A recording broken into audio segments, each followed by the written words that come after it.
Let's talk about pork chops. We always get the complaint, my pork chop is too dry, it's tough. We get it.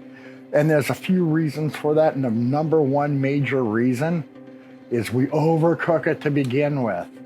And we're gonna talk about the loins today. In the pork loin, there is the loin and then the tenderloin on the other side, which are two different pieces of meat.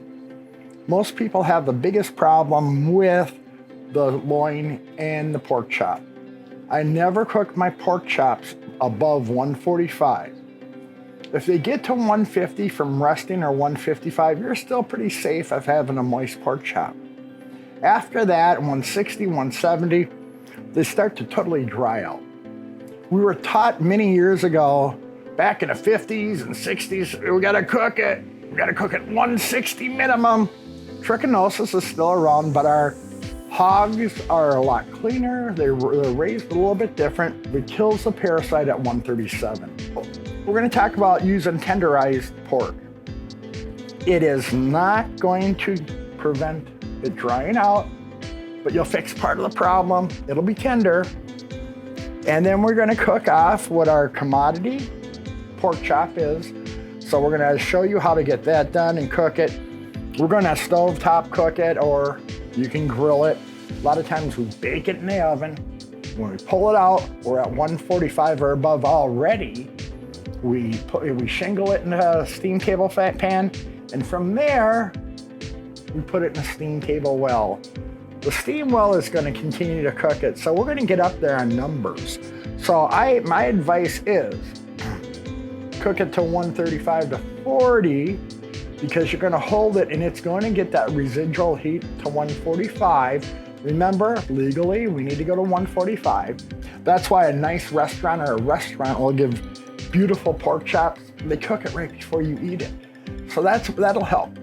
We understand that there's a need to be prepared, but sometimes you gotta fight your battles. What can you do to make it better for your customers? Another thing that we see people doing these days is going from the pork loin to the tenderloin, the little piece about a pound and a half, a little thinner. They're slicing it to order. That'd be another way to do it. Again, that will dry out too, but it's more forgiving. Another thing is cooking the whole loin and slicing it as we serve. Remember, these pork chops can be pretty thin sometimes if you're doing like a 4 ounce. And again, our tenderized ones are a little bit thinner because it went through a machine to mechanically tenderize it, but it'll also always be tender. We're gonna use a skillet for this purpose. Otherwise, use a flat top, whatever you want.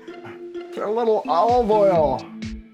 There's a big difference on the width of these. To be really truthful, that tenderized one is about 1 ounce larger. This is a 5, that's a 4.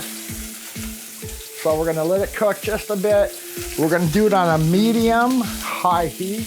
We wanna make sure we sear it. The searing it and browning it will make a better piece of meat, a better bite to it. So now we're cruising on a little over a minute. I turn that over and look at how nice and beautiful that's getting already.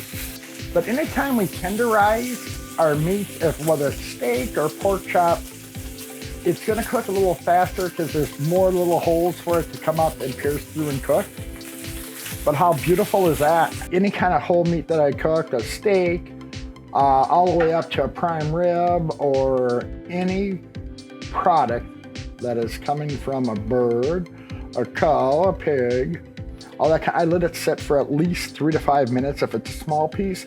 If it is a loin or a bigger piece, I let it sit for 10 to 15 minutes. Not only will it keep it more moist, but that residual heat will continue to cook throughout. The bigger the piece of meat, the more it's gonna cook. So just remember that.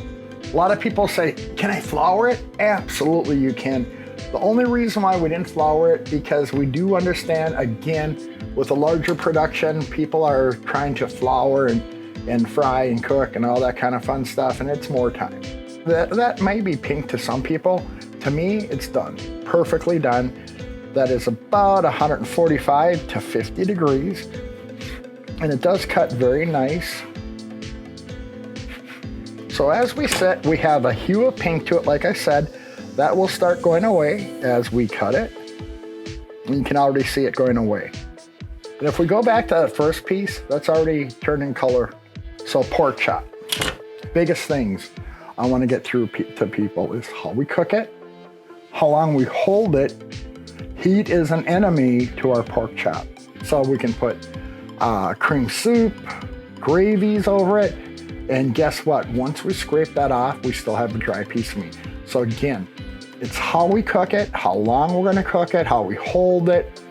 If we're holding it for an hour in a steam well, we've already defeated the purpose. So remember, time. Cook as close to service as you can.